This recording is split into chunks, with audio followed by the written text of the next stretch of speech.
হাফেজ এমডি আল শাহরিয়া আপনি লিখেছেন, আমার বংশ প্রতি বছর অল্প বয়সী যুবকরা আমার বংশের প্রতি বছর অল্প বয়সী যুবকরা মৃত্যুবরণ করেন।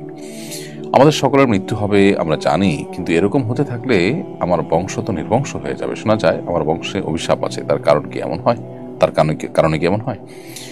ভাই আল শাহরিয়া, আপনাকে এই প্রশ্ন উত্তরে বলতে চাই, কারোর বদদোয়া লেগে ওই বংশের কোনো মানুষ বাঁচে না, এটি মনে করবার কোনো কারণ নেই। যদি কেউ কোনো অন্যায় করে থাকে, তার প্রতি কারোর মনে কষ্ট বেদনা হয়ে থাকে, মাজলুমের আর্তনাদ বা মনোবেদনার কারণে ক্ষতিগ্রস্ত হলে সে ব্যক্তি হবেন। তার আগত বংশধররা কেউই টিকবে না, সবাই মারা যাবে ওই আগের কারোর বদদোয়ার কারণে, এমনটি হওয়ার কোনো কারণ নেই। কারণ আল্লাহ আল্লাহ তাআলা কোরআনে কারিমে বেশ কয়েকটি জায়গায় একই কথা বলেছেন, তা হলো কারোর পাপের বোঝা অন্য কেউ বহন করবে না। সো আপনার বংশের কেউ একজন কোন অন্যায় করেছেন, তার পাপের বোঝা পরবর্তীতে যারাই আসবেন ওই বংশে সবাই বহন করতে থাকবেন, এমনটি মনে করবার কোনো কারণ থাকতে পারে না। তবে এটি নিছক কাকতালীয় বিষয় হতে পারে। তারপর এখানে কোনো স্বাস্থ্যগত কোনো ব্যাপার থাকতে পারে, যেটার কারণে আপনার বংশে এই ধরনের অসুবিধা তৈরি হতে পারে। এমন কোন খাবার বা এমন কোনো বিষয় আছে যেখান থেকে আসলে এই ধরনের দুর্ঘটনা ঘটছে। পারিবারিকভাবে দেখা যায় ক্যান্সার ইত্যাদি টেন্ডেন্সি থাকে, সেটা কারণে অনেক সময় ক্যান্সার আক্রান্ত হয় একটা ফ্যামিলিতে অনেক মানুষ।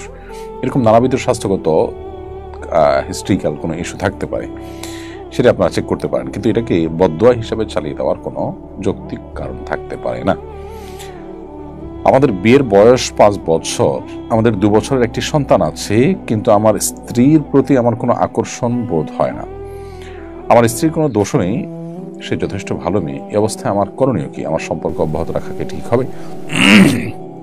দেখুন, এই ইস্যুতে আপনাকে সিদ্ধান্ত নেওয়ার আগে একটা দীর্ঘ সেশন নেওয়া উচিত, বা একাধিক দীর্ঘ সেশন নেওয়া উচিত ভালো প্রাজ্ঞ কোনো আলিমের কাছে, যেখানে আপনারা উভয়ে থাকবেন এবং আপনাদের উভয়ের সুবিধা অসুবিধাগুলো সব আলাপ আলোচনা করবেন।